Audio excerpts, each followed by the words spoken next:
In the strict regime prison Black Eagle, an inmate nicknamed Gray was living out his final days. Diagnosed with terminal stage cancer, the doctors gave him no more than a month. Gray was not a violent criminal. It all began with self-defense. He was protecting his wife from a drunk neighbor. But the blow turned out to be fatal. The court did not believe it was an accident and sentenced him to 12 years in prison. His wife left him after a year, and his parents died before his release. The only living creature that remembered him was a dog named Rex, a German shepherd that Gray had picked up as a stray puppy. Before his death, he begged a guard, "Bring Rex to me. Just once. I want to say goodbye."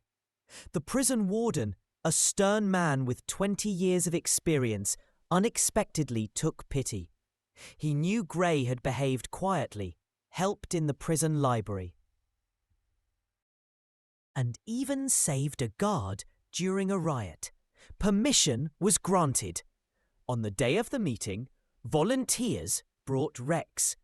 The dog was already 10 years old, a very advanced age for a shepherd.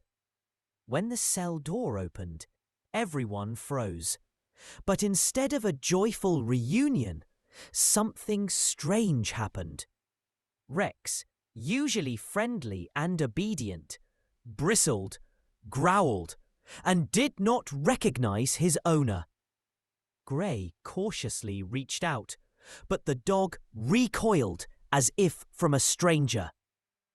"Rex, it's me," the man's voice trembled. But the dog only whined, hiding behind the volunteer. The guard watching the scene frowned. He knew one thing: dogs do not forget their people. So the reason had to be something else. "When was the last time you saw the dog?" he asked. Gray lowered his head. 4 years ago. My wife wrote back then that he was still alive." The volunteer paled. "We took Rex from the shelter 6 months ago. His owner, well, your ex-wife, surrendered him, saying his owner had died." Gray clenched. Fists. So she hadn't even told the dog the truth. Everyone thought the meeting had failed. But then Rex slowly approached Gray, sniffed his hands, then his face. Suddenly he shuddered. Recognition flashed in his eyes.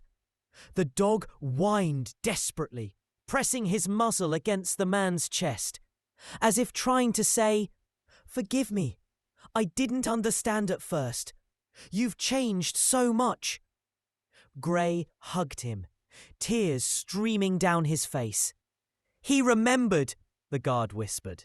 2 days later, Gray died. But before his death, he signed papers.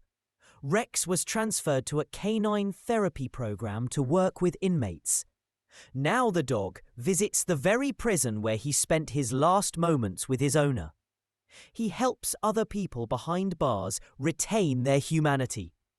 And the guards say that every time Rex passes cell number 14, the one where Gray lived, he always pauses briefly and whimpers softly, as if saying hello.